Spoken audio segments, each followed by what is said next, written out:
You are listening to the Horse Radio Network, part of the Equine Network family. Hi, I'm Jennifer Wood. And I'm Jennifer Connor. From Equestrian Businesswomen, and you're listening to Equestrian B2B, the podcast that brings together industry leaders, entrepreneurs, and equestrians for conversations about how they build and sustain a successful business.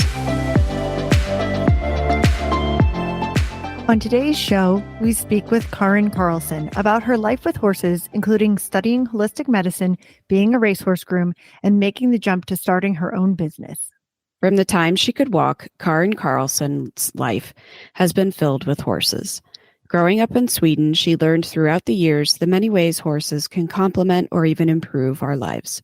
She has worn many hats in the equine world, such as a trainer for both racehorses and show jumpers, and she had 4 years of holistic equine therapy education from Stockholm's Nature Medicine School.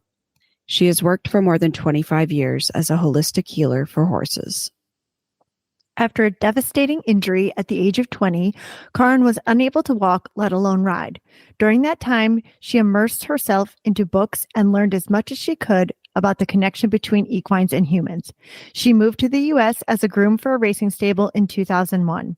After another injury, she got married, had her daughter Juliet, and started her own business. Through her business, Divine Equine, Karin creates natural horse supplements and ergonomic equipment for racehorses. Hey, Equestrian B2B podcast listeners, ready to level up your biz? Ride Every Stride specializes in tailoring brand identities for equestrian businesses. From logo development, essential stable accessories, and custom product branding to exclusive awards, VIP event must-haves, and chic apparel, they've got you covered. Visit rideeverystride.com. Use code B2B15, that's B2B15, at checkout for an exclusive 15% discount. Elevate your brand with Ride Every Stride, supporting women in business and equestrian excellence. Hi, Karin. It's so great to have you on today. Thank you for having me. Karin and I met through the standardbred racing industry. She has a great company called Divine Equine, and I found it. We sat and talked last fall at one of the horse sales, and I found her very interesting. And I think her story is something that we need to hear and that can be inspiring to a lot of people. So, Karin, can you go ahead and start off by telling us how you got your background in holistic medicine? Well, I grew up with a mother that was very open-minded, and it was just a natural thing with holistic approach, I guess. And then I had a bad accident in my 20s, early, and I couldn't ride, and I couldn't work for 6 years. Actually, it was pretty bad. Wow. And when I tried to figure out to come back to the living, I found a school in Stockholm that taught holistic medicine for horses. It was a 4-year program. So I did that, and that fit me really well because I recognized a lot of this. I got a lot of those treatments myself to get better, and working with the horses also helped me finding my way and getting better. Mm. That's how I kind of got that degree. Wow. And did you practice in Sweden before you came to the United States? I did, but then I got an opportunity to come here and work with racehorses, and I thought it'd be great to see a different way of training and maybe injuries and approach to that, and kind of figure out how I could use my education. So my plan was to come here for 1.5 years to work, go back home, open a clinic. But that didn't happen. I'm still here. And how long ago was it that you came to the U.S.? Oh, what is it now? 20 some years? Almost 2001 I came. Okay. Yeah. And so you came for working with racehorses, and had you been working with racehorses in Sweden or different types of horses? So after I used to do show jumping since I was a little kid, I used to show every weekend. And then I had an accident and I couldn't ride. And then I met a guy that had standardbreds. So we were breeding horses, training horses, breaking horses, racing horses. So that's what I did before I came here. But it was a different life. Home, you can you have a cup of coffee, you go to jog a horse, you come back in, you go and jog another one. And then I got thrown into, the hardcore training center in Florida. And you work from morning to night, and it's a whole different world. But it was a great learning experience. Yeah. Did you feel like the US side of it was more of an industry, more like a, I don't want to say factory, but like everything was very go, go, go and keep working? Definitely. Like, it changed a little bit now in Europe, I guess, but back then we didn't race any 2-year-olds. We qualified them, and then they didn't get pushed until over 3 years or when they were ready. So for me, it was a kind of frustrating. And also with the education I had, I could see the issues coming and we just kept training. So, they either make it or break it, where if I had those nice horses at home, I would like baby them and save them and make sure that they would actually make it. And here it's like, yeah, well, they didn't make it. Next. So that was a little frustrating. I'm sure. And that's, I think, an ongoing issue in racing now is, the injuries and everything that these young horses have. Yeah, it's just, you can only push it so far, but it's where the money is, that's where they're going to go for. So yeah, that's a whole different can of worms. Yeah. But I found with body work on the horses, whatever it is you do, acupuncture, chiropractic, stretching, nutrition, whatever you do, the healthier you can keep the body, the less injuries you get. Yeah. Because the body can kind of balance itself out. You don't get the tears. Right. And doing more like preventative medicine rather than trying to fix injuries after they happen. Exactly. And so at the stable in Florida, what kind of role did you have there? So we started at 4 a.m. and jogging the horses out with the crocodiles, alligators, whatever they are down there. Alligators, Alligators, And we had 3 or 4 horses to take care of. So, and I'm a little slow, I guess, because like I couldn't get a horse out and jog it before I like checked all the legs. Mm-hmm. Some people, they just throw the harness on and go out, and they're like, oh yeah, he was lame today. Like I couldn't do that, so everything took extra time for me. So I worked all day, which I didn't mind. It was, I kind of needed that, I guess, from coming back from the injury and all that. So it was okay. I just did my things and hanged with the horses. So it's just, we jogged the horses in the morning. Sometimes we got to train them, but most of the times we just took care of them and jogged them. And then we shipped up here in the spring. And then I changed to New Jersey. Okay. And then we came to old Stanley Dancer's farm, which was kind of cool because there's a lot of history there.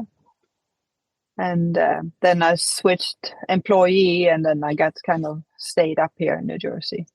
Okay. So then I switched over to work for a non-stake, like an overnight race.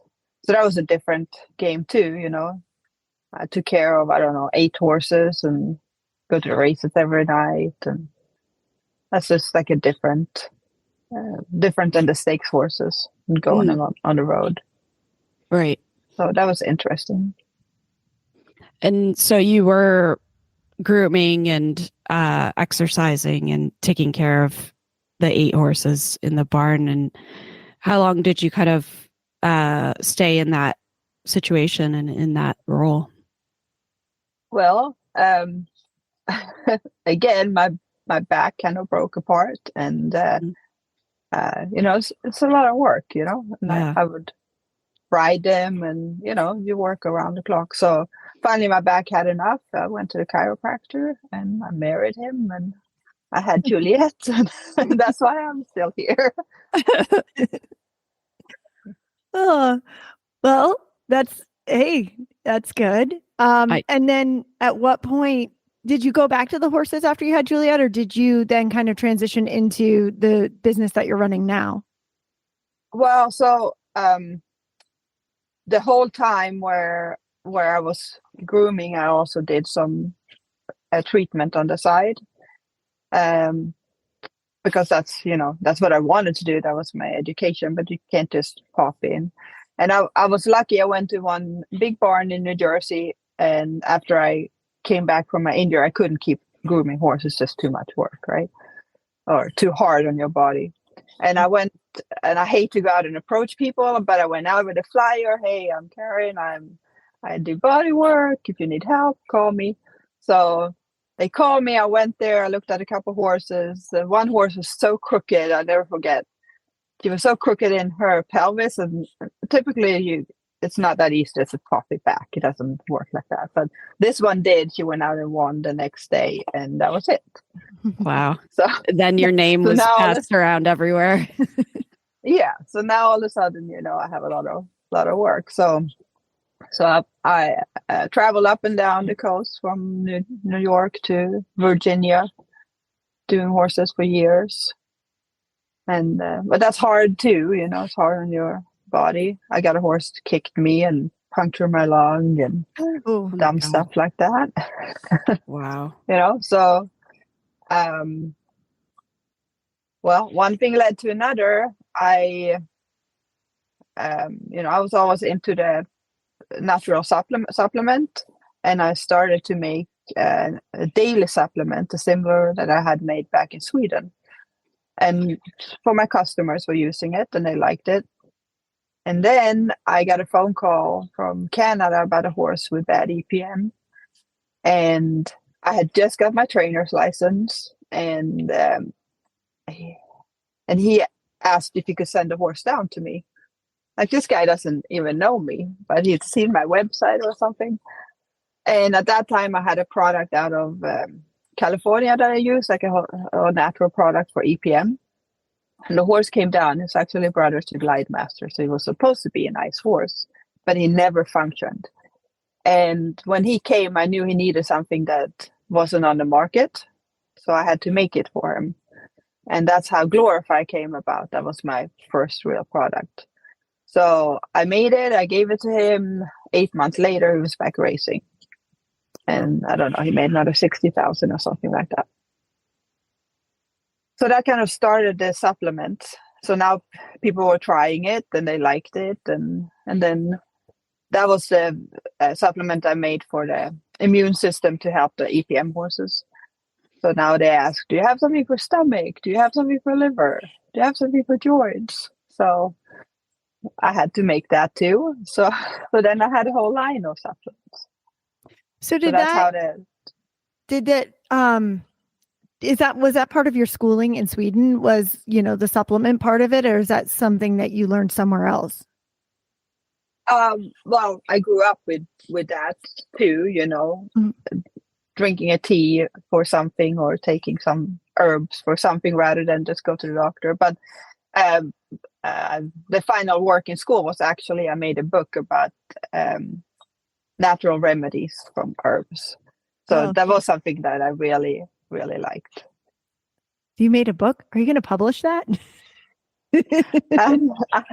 I think I actually found it last time I was home. It's kind of cute, but no, it was a little book about what, when you have a cold or an ache or whatever, what to mix together and drink. And I still do that. My kitchen is full of different herbs. So if you have a problem, I'll mix it together for you and give you a special tea. That's amazing. I love that because I'm super interested in the natural approach to things, but I'm always so confused because you read and it's like, well, you can take this and take that and take this. And then by the end of the day, I feel like I'm taking like all pills and not eating any food because, it's not a mix. And so, having a guide, even when I have a guide though, it doesn't help me because I'm like, wait a minute, do I feel like this? Do I feel like that? So Which one is worse? yeah, like Well, especially today, you open social media, you get bombarded with like all the tips. Like, oh my God, how are you gonna put all that stuff into your can? yeah. But it's just common sense. Like, I mean, my beliefs are when you take something in a herb form, in a whole herb, it's made to aid the body. Once you make a drug, you take one substance out of the herb or plant, Oh yeah. and then you take it away from its natural environment, if I put it that way, and now you get side effects. That's just the way I believe it. And when you started making supplements, how big of an operation was it? Like, did you have a company making it for you, or were you doing it yourself? Oh, I was mixing in the kitchen in the first batches. Well, Yeah. because it's you have to get the dosing right, and you have Mhm. to have a feel for that, and it's, for me, it's like I pick something up and I'm like, how much should I use of this? Like, of course I have an education, but you have to have a feel for it. Mhm. And then, once you get it right. So when I first started mixing the Glorify for Beatitude, it wasn't, I had no thought of making it into a big thing and sell it. My focus was to fix that horse. Yeah. And then, people were asking, oh, can I get some more of that stuff? It really made the horse better, or he ran fast, or whatever it was. And then, eventually it just got too big and I couldn't keep mixing it in my kitchen to my friends and customers. So I had to get it to bigger operations. So I have all my manufacturing is in Lancaster right now. So that's where the supplements get mixed to. Okay. And how long was that process? Like, did you have to find, the right company to make it for you and follow your guidelines of how you wanted it put together? Yeah, I went through a couple that was, trial and errors. And that's the thing people don't realize. Like, there's so much work goes behind it. Just researching an herb, for example, that Yeah. might not be a common one. And sometimes they're impossible to find. Right. And it's not, and there's also demand. So sometimes one of my main herbs, they might be out of stock everywhere. Yeah. What do you do? Like, then you have to sit on a computer and like find internet to try to find something. So it's it's a lot of research that goes into it Right. until you have, and then the labels, you got to make the labels correct, and you can only write certain things, and like Right. a lot go into it, but it's a learning curve. Like I did it most myself. I asked people that had experience when I can, because I think that's great. But a lot of it just you're learning, and it's funny, we talked about it the other day. You look back at the first labels and like, I thought I did a pretty good job, and you look back at them like, oh my God, they're so cheesy. Or how you evolve, right? How you Yeah. become more professional, and it's hard to start out when you have nothing. Like, literally, I had nothing when I started. It was bad. I was just working hard to get by. I was a single mom, and it was hard. And I didn't have thousands of dollars just to buy stuff or get a big company to mix for me. I had to start. I started literally buying a pound of each to figure out my mixture, and then more and more. And now I buy it by the bulk. So you just got to start somewhere. Just solves itself. That's my way of doing things, at least. Right. Yeah. And so why did you pick Lancaster? What drew you there? Well, the Amish community really likes holistic stuff, so that's a huge customer base for me. First of all, I made very good friends with some of the Amish people. I find them very easy to work with. They're straightforward, they're honest people, and it just works out for me. And I like the fact that things are made locally rather than getting everything from China. Yeah. And you can probably go out and visit the manufacturing facility and people that you know, right?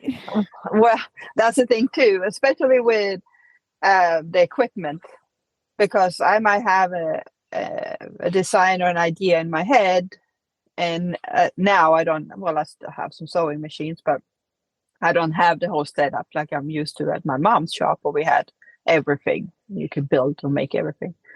So a lot of times I have to go to them and I show them what I want and I tell them how I want it. And sometimes we sit together and make the first prototypes to get it the way I want it. So, that's important for me to be able to go there and have that communication, Yeah. Yeah. And you went from manufacturing supplements to expanding into equipment. Yeah. So again, one thing leads to another. So what happened was I had a lot of Amish shops selling my supplements. So I would go up, pick up the stuff in my little PT Cruiser, and I would drive around and deliver it to all the stores. Now I have a truck. I evolved a little bit. You see, you got to start somewhere. So one day I walked into one of the shops and he said, is there anything, like it's a harness maker, like a harness shop, right? He said, is there anything that we can make for your industry? Because I guess they were looking for more work. And it just happened that week I'd had several horses with pressure on their spine from just bad fitting harnesses. Mm-hmm. And it just really pissed me off, because seriously, it's not rocket science. It's not that hard to fit it so it actually fits and is comfortable for the horse. You want this horse to run for his life and make you money, then you can spend extra minutes to fit it right. That's just my philosophy. And coming from the riding side, you know how important it is that a saddle sits right. So you never put a saddle sitting on the spine, right? Mm-hmm. And then you pull the girth and you couldn't what's it called? You close off the whole expansion of the rib cage. Yeah. So how are you going to pump oxygen out in your body when you can't expand your rib cage? Doesn't make any sense to me, right? Mm-hmm. So I asked him, I said, can you make me a harness? He said, sure can. And I was just lucky because I've been to a couple of different people trying to make me stuff, and they're just not very precise, or, they just sew it together. They don't really care what it looks like. And I'm very picky. And this guy, he's just fits me well. And when I grew up and we were making stuff at mom's shop, if it wasn't sewn right, you had to make it over again. There's no way it left the shop unless it was perfect. So, that's my standard. People pay good money for good stuff. So, I keep my standards high. So anyway, this guy, he made me saddle to the harness. And it took maybe a year to get it the way I wanted it. It's not just different padding. Some are harder, some are softer. Like it's a lot goes into it. Anyway, we made the harness. It looked really good. I went to Horse Expo in Delaware. I sold a couple of harnesses. They loved it. The horses raced really well. And then the rest is history. Then people will ask, oh, can you make this? Do you have that? So, and a lot of times, there is a lot of equipment out there, but I find it's not fitting right. So sometimes it's just a matter of taking a Buxton or a bridle and just make sure that it fits right. Just design it right. It's not much more work. Right. So that's how it ended up being a store full of different tack. Do you still make the supplements? I do. Okay. Yeah. Cool. We're probably going on 10 or 12 years with the Glorify. And that's funny too, because over the years, there's people that copy it and make like a cheaper version. And my guys that work for me, they get upset, I said, don't worry about it. Just wait and see. So people will buy the cheap copy. It doesn't really work. And then they will talk to their friends about it. And then all of a sudden our sales goes up. So it's like free advertisement for us. There's always going to be competition. If you have a good product, that's the thing that I've seen with our products. They've just been steady through the years. Like it never goes super high, never drops, even though there's so much competition out there. Yeah. Were you nervous about expanding when you started doing the harness and equipment? I don't really think about it like that. Okay. Like I'm not probably not a good advice to give to people, but I typically don't like plan it out what's going to happen the next couple of years. Like I know where I want to go and then I will go there. Yeah. And I just kind of figure it out as I go. And sometimes you think you're going to end up to the right and then it takes you around and you end up to the left. And a lot of times that's better, And sometimes you run into people that talk you up and going to help you with stuff and make your business better. And then it wasn't working out. So if you still have your own 2 feet on the ground, that stuff doesn't matter. That's just a learning curve. You can still just fall back to what you have. And then I had a couple of people like trying to steal my business and scam me. And, like you trust people and you're like, sure, yay, it's going to be great. And then they have a whole different plan in their head, Right. Or maybe you're not included. Yeah. So, that's, I think you have to be secure enough where when the boat rocks that you still stand steady. You know what I mean? I like that. And I like your approach because sometimes I think people get so caught up in things being perfect and having a plan and it has to go exactly to the plan that they get in the way of themselves. Right. They just don't. It's like take a chance and let it happen and let it evolve. That might be better than planning everything out to perfection and it may not go that way anyway. And then you're disappointed or you're panicking because you don't know it didn't go to plan. Like I'm a planner. And then like when it goes off plan, I absolutely lose my mind and I have to like refocus myself and be like, nope, clearly this was the plan that I didn't know was out there. Yeah, that adaptability is so important. Yeah, especially being an entrepreneur in business. What's the worst thing that can happen to you?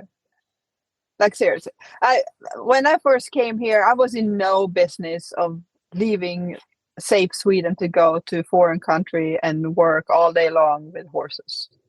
I was not like just because I was walking, I wasn't good. Like I was, I had my back was really messed up. I have 4 herniated discs. I have no feeling in my feet, so I'm pretty screwed up. And I had no business coming here and do that kind of work. But I was thinking, you know what? I have an opportunity. What's the worst thing that can happen? They're gonna have to send me home on a stretcher. If I fall apart, what are they gonna do? If I never go, I'm not gonna sit when I'm 80 years old saying, "Oh, once upon a time I had an opportunity to go to America and work, but I didn't go." Yeah. I don't want to be the one that regrets that. Yeah. I don't want to be an old miserable woman. I want to know that I did everything I could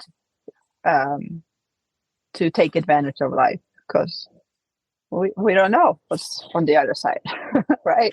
Yeah. We can't live our life for that. We have to, we have to live now, I think. Yeah. And people are so scared of making mistakes. So what? You make a mistake, you learn from it, and you go, you know what? As long as you learn from your mistake, they're not mistakes. That's how I see it. Then it's something you learned from. But people are so scared of going the wrong way, or if you have your stuff in order and you have a better opportunity, if that doesn't work out, you can always fall back on what you had. Mhm. Don't put all your eggs in the same basket. Since as long as you have something of yourself, you can always start over. That's my point. Yeah. Yeah, and I've been watching a lot of sports lately, from basketball to golf, and we put, like, especially as an adult amateur rider, I put so much pressure on myself that it has to be perfect and I can't make a mistake. And I'm like, literally, you are an amateur. These professionals make mistakes on a weekly basis. Every game, somebody makes some kind of mistake on a play, on a shot. Just they make mistakes too. I mean, we watch jumper riders, big Grand Prix riders, go around and bite it sometimes, and it happens, Yeah. right? And then it makes me think, okay, like, relax, because it's either going to work out or it's not, and that's just what it is. Like, either you're going to learn for something and change it, or you're going to be fine. So and you can take that for business too. I like how you apply that to business. Like, what's the worst thing that can happen? Jen and I are not those type of people where we know what we're like, the worst thing that can happen is, Yeah. So I appreciate the way you think about those kind of things. Yeah. Well, sometimes I feel like if I were a little smarter, more business focused, I might have been more successful, making more money or whatever, not working so hard. But I would have missed out of a lot of other things too. So it's just I guess we just gotta trust the journey. Right. Was it hard going from being an employee to an entrepreneur? I'm not a good employee. Like, I mean, as long as I get respected and I work hard and I always try to do my best. But it's hard when you are that kind of person, I guess, to actually work for someone. Mhm. Because I don't mind working hard all day long, but I don't like doing dumb stuff. Yeah. Because sometimes you do stuff just because. Like, why? Just to keep you busy. Exactly. And that's stupid to me. So, Yeah. it has to have a purpose to it. Not that I didn't enjoy working for a lot of the people, obviously, and I learned a lot, but I guess I was always an entrepreneur, with everything I did. I was 18, I think, when I thought it was a great idea to get a farm of my own with a bunch of horses and chickens. And, that's just the way I do things, I guess. Maybe not always the smartest, but, I like to work hard and I like to do stuff. I don't like to sit and wait for things, I want it, I go get it. I want to ride my horses. I wanted to be there, and it came with all that extra work, but that's what I got. That's kind of like a mindset / lifestyle. Like, you just adapt to it and know that's what you want.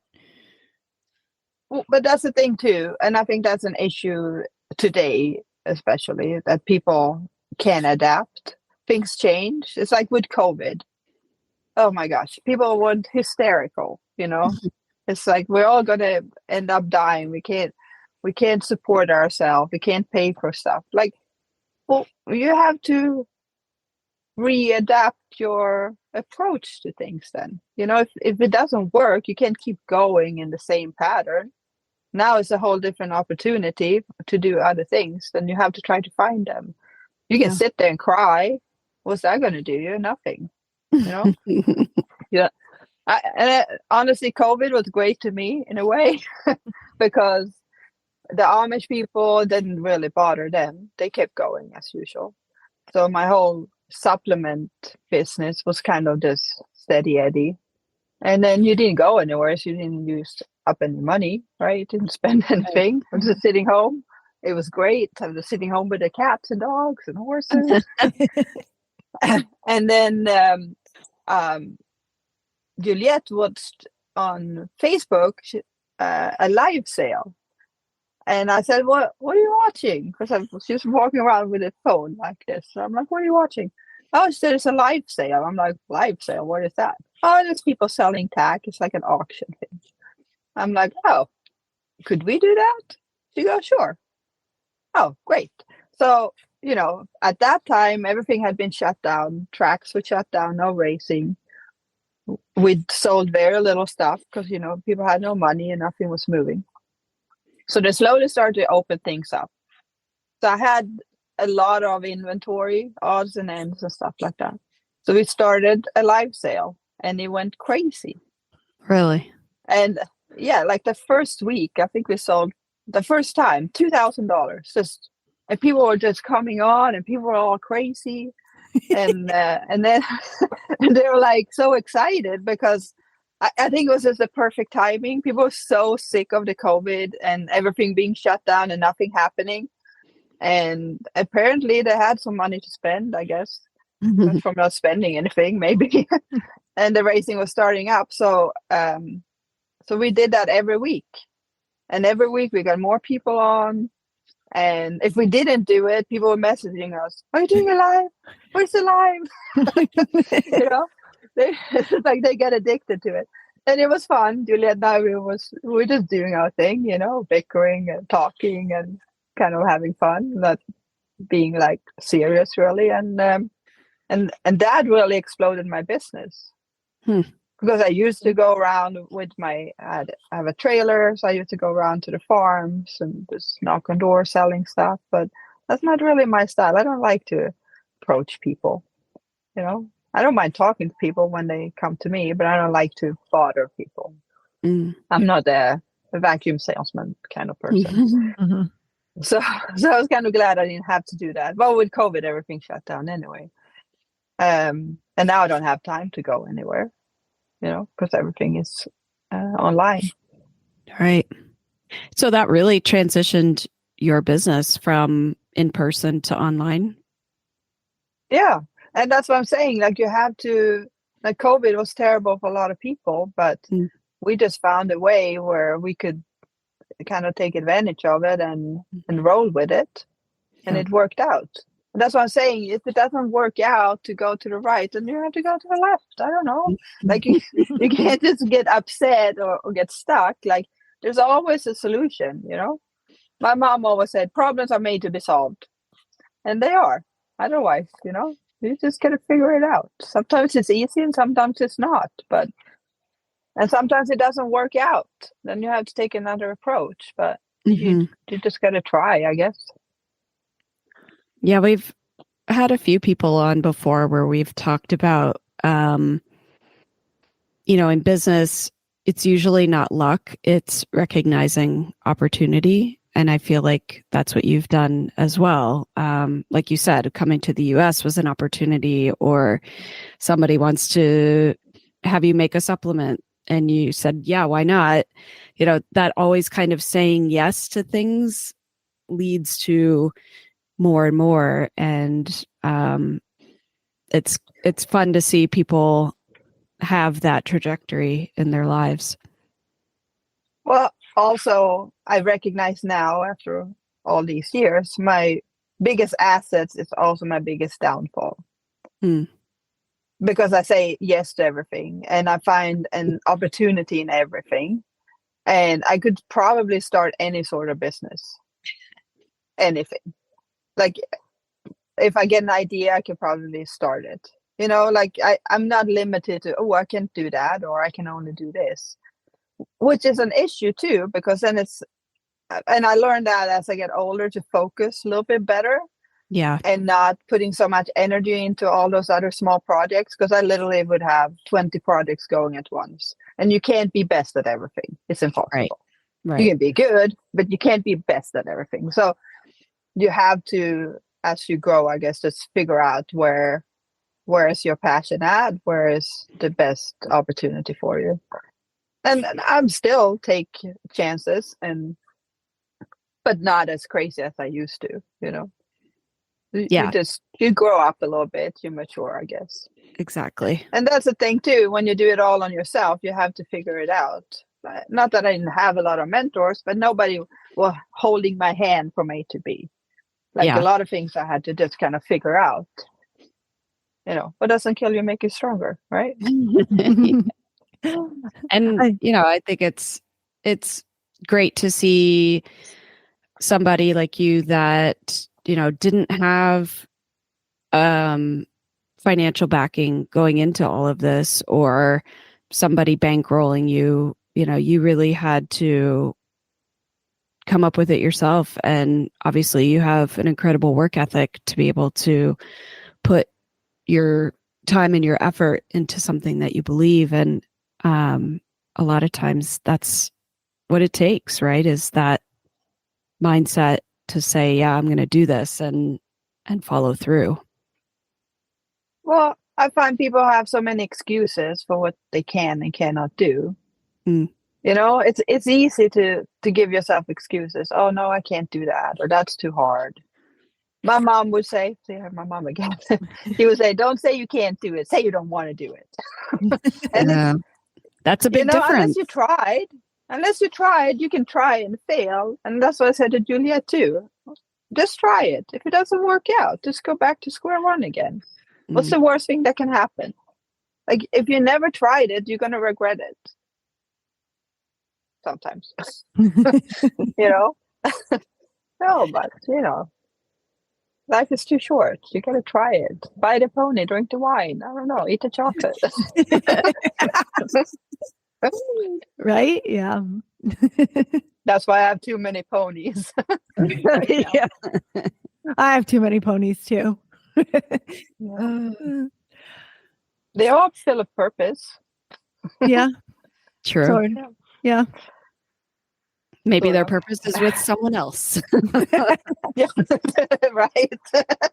Well, and that's how you grow and get older, to be able to see those things, let go of some things. And that's, I don't know, that's growing up. My mom grew up through the war, so they never threw anything out, right? Everything could be recycled and reused, and everything has to have a purpose. And I'm still very much like, everything has to have a purpose. And you don't just throw away perfectly good stuff. If you can't keep it, you find it a home, right? It's just, to me, it's like, and that goes with the animals. That's why all the animals we have here are someone else's reject. It goes back to that.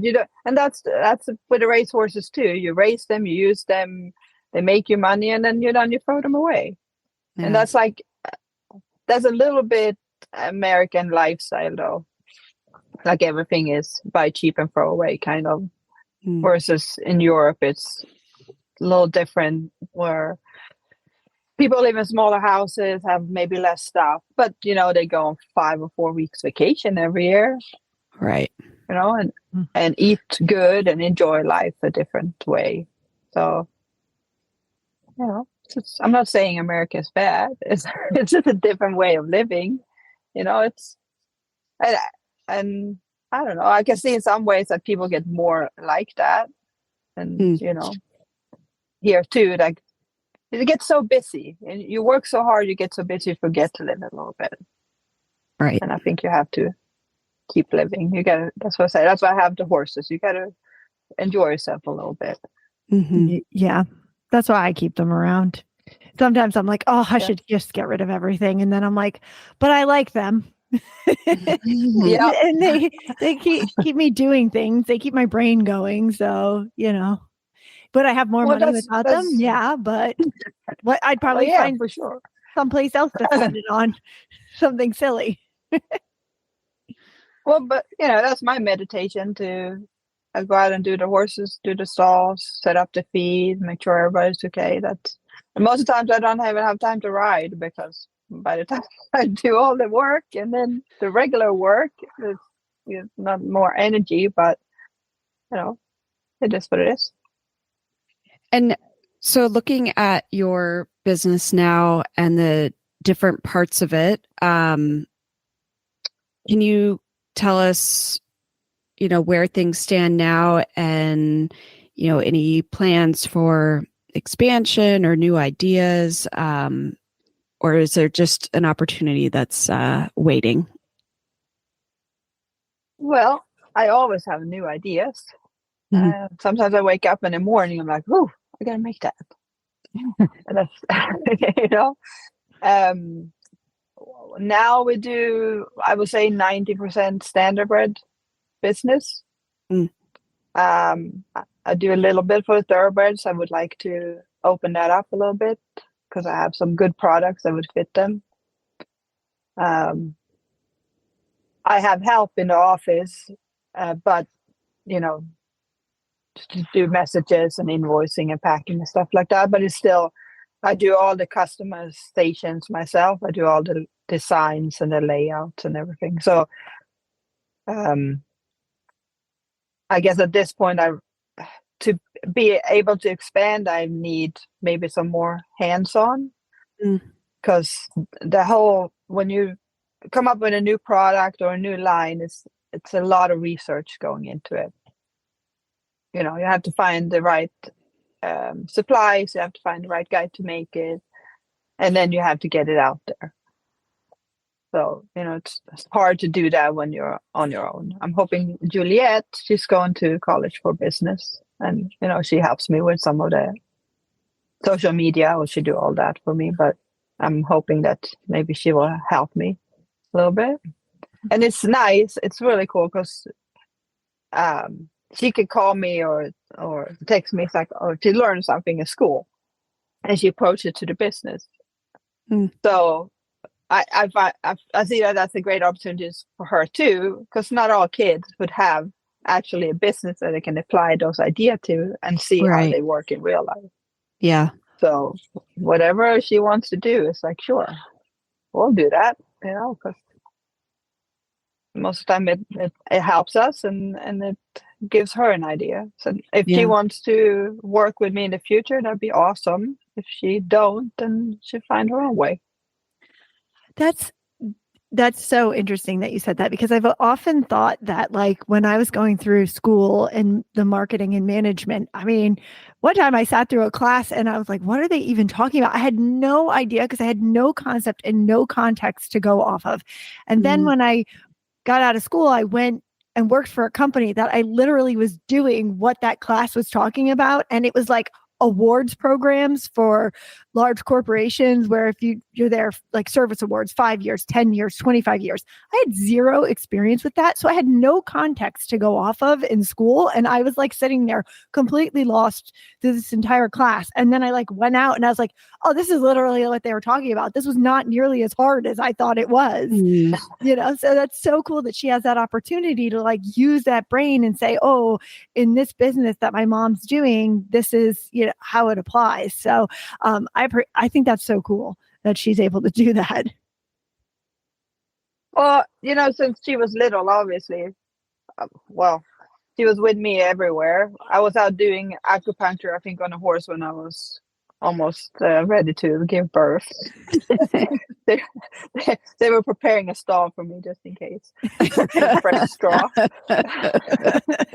And then when she was born, you know, I went pretty much right out working, and she was sitting in the stroller watching me doing the horses or talking to her horses, and then she's been with me everywhere. You know, you're a single mom, you can drag your kid everywhere.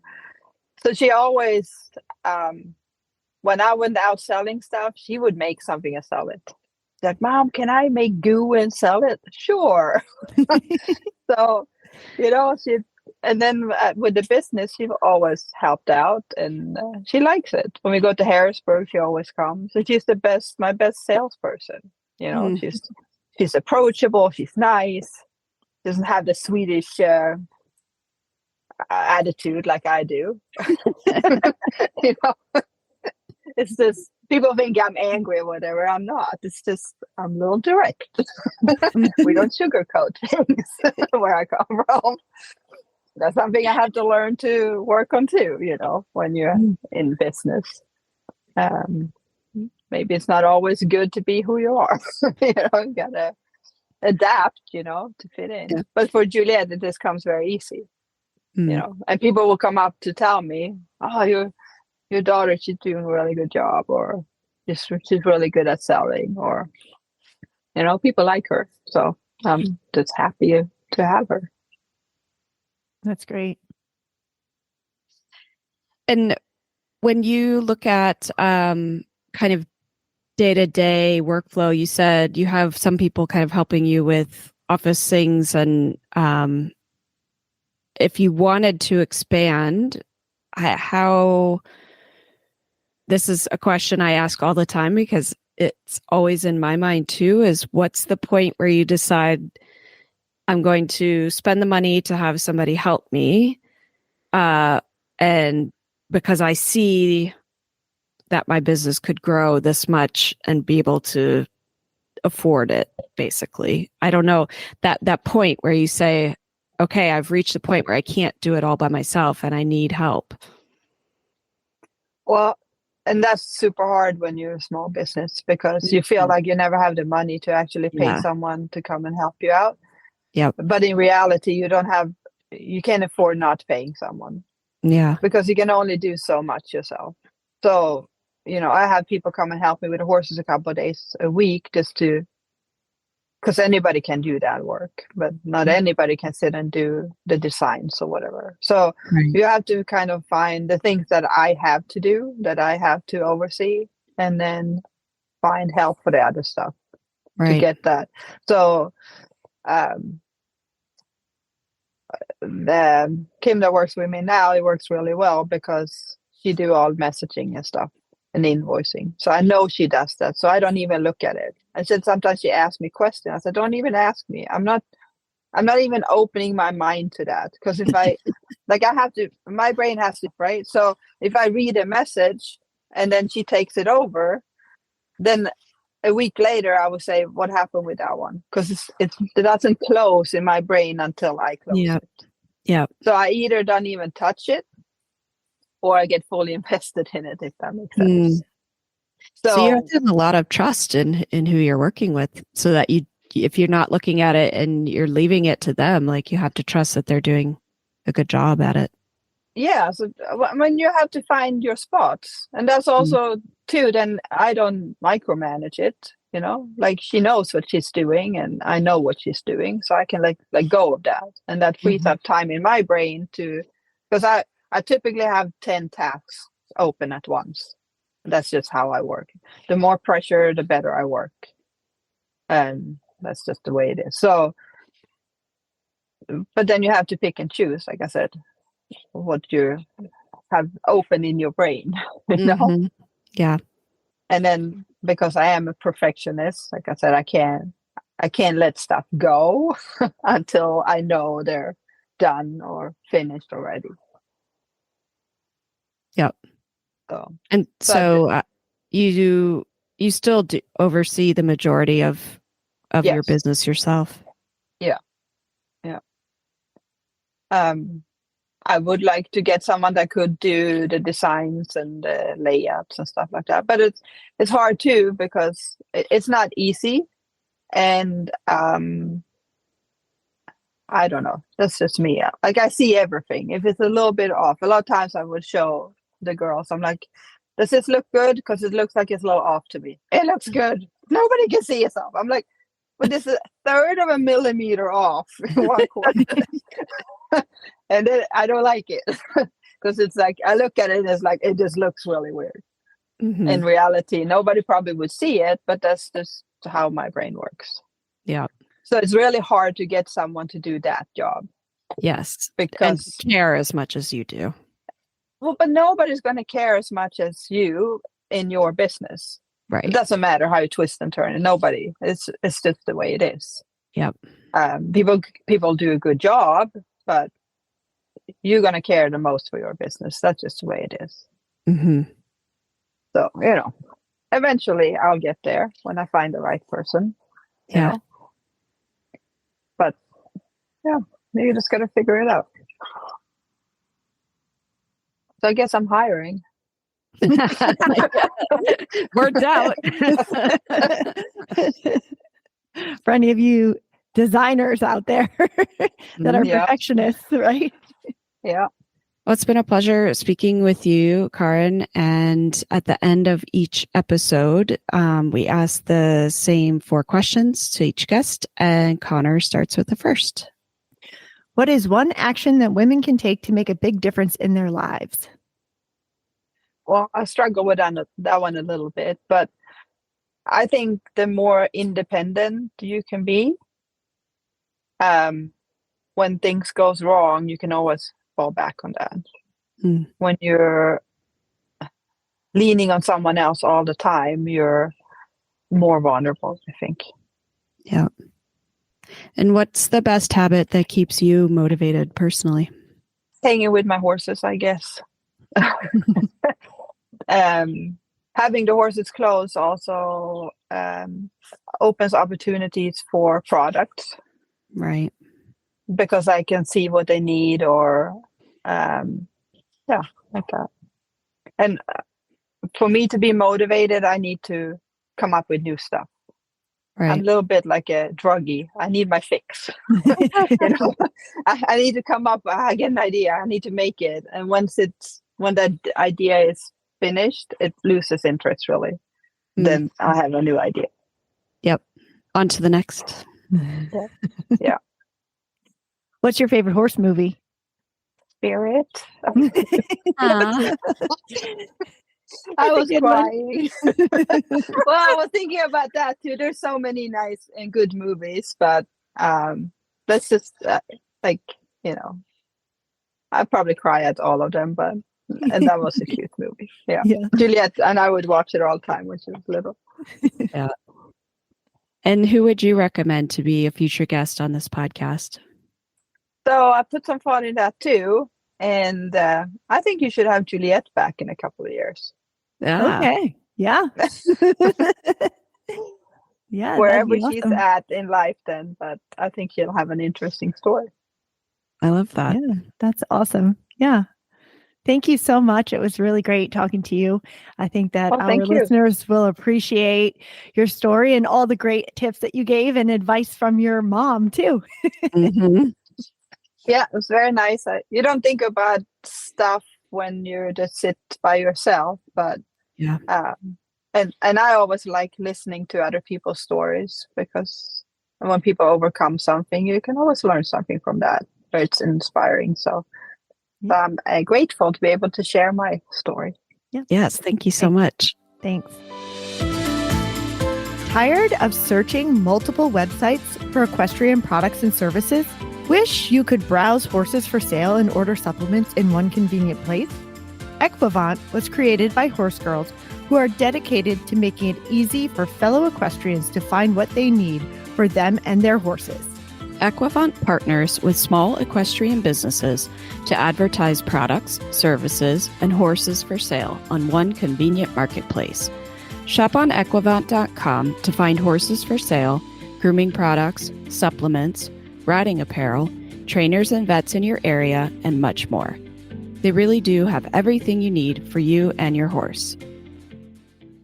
I really liked Karin's story and her talking about making such a big transition throughout her life, from being from Sweden, moving to the US, to starting the business, the whole thing. It's just so inspirational to me, because so many times we have women talking about how they want to make a change in their lives and they just don't know how to or where to start, or even having enough courage to do it. And I think Karin is a great example of somebody who has just taken the opportunities and done it.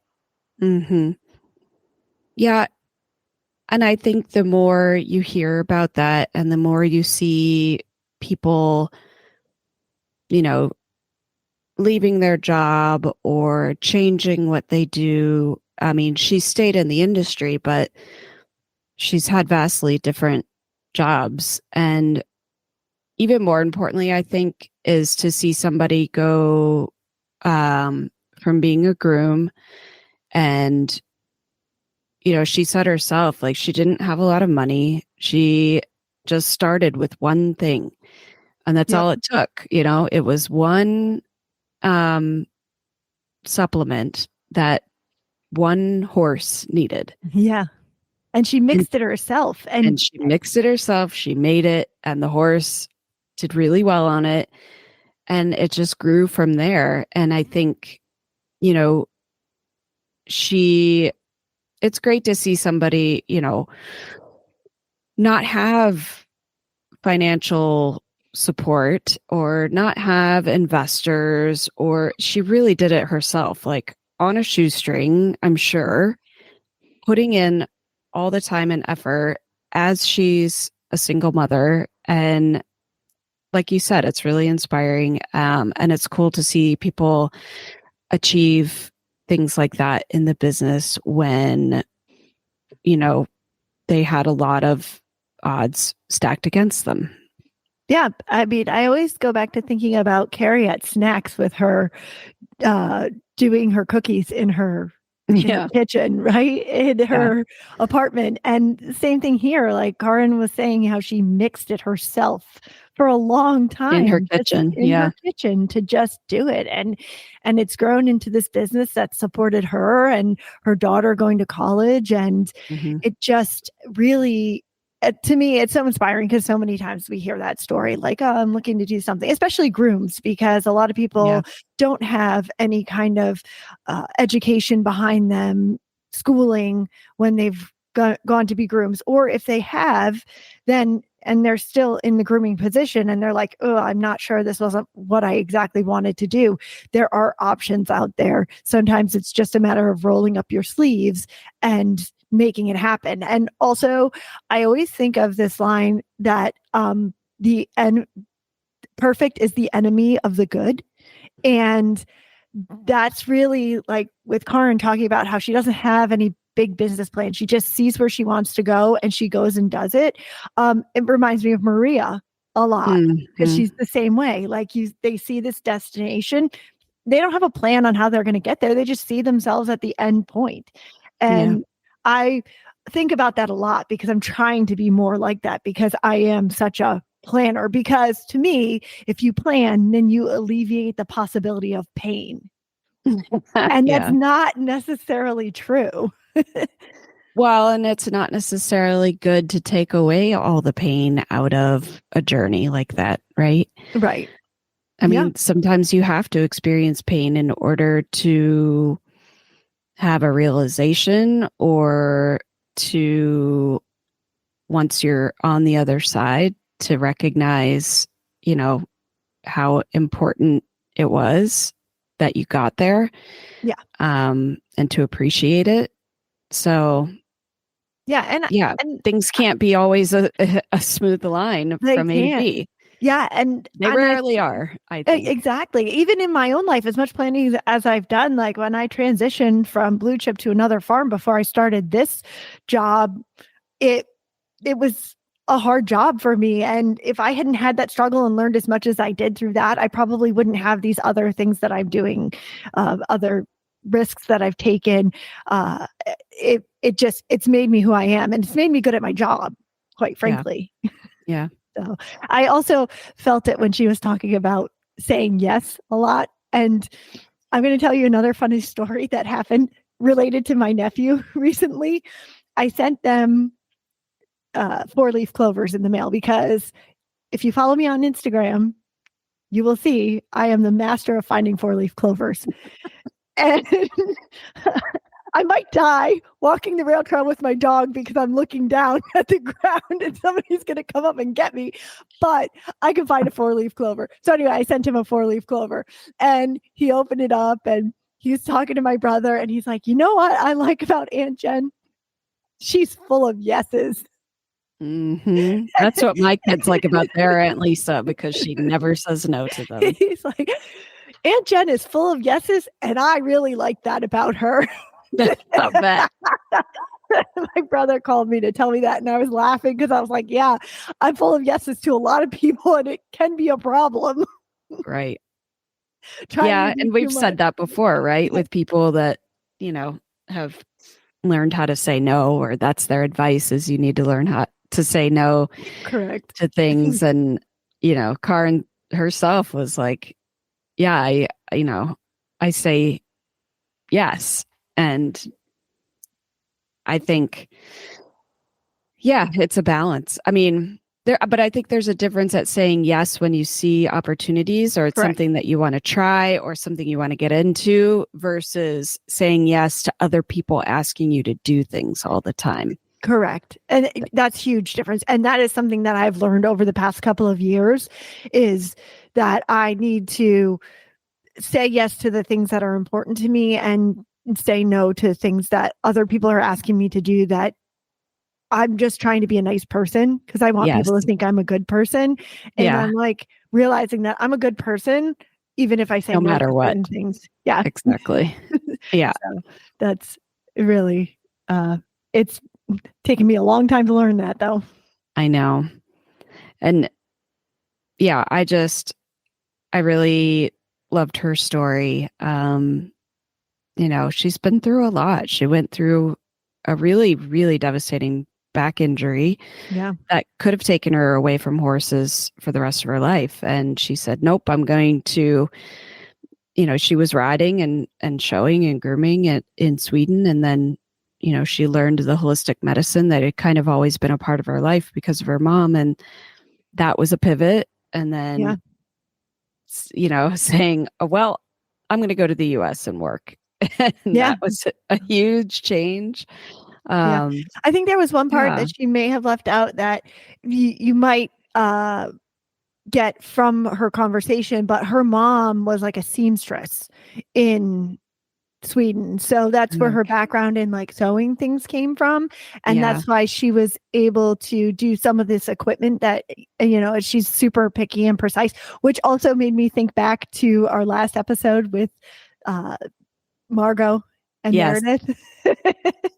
And how everything has to be perfect. Yeah. And I was like, oh, I think, that's interesting that now we've had two people who work with manufacturers and how picky they are about it. And I wonder, part of me wonders if that's like a really important quality to have when you are working with manufacturers, because I don't know that I would be very good at that, because I'm a yes person, right? So I'd be like, oh no, it looks fine. It's fine. Yeah. I don't want to rock the boat. Like, it's good. Right. Same thing in a restaurant, right? The food's terrible. And I'm like, oh no, it's good. Yep. And I love take the leftovers and then I'll dump them out on my way.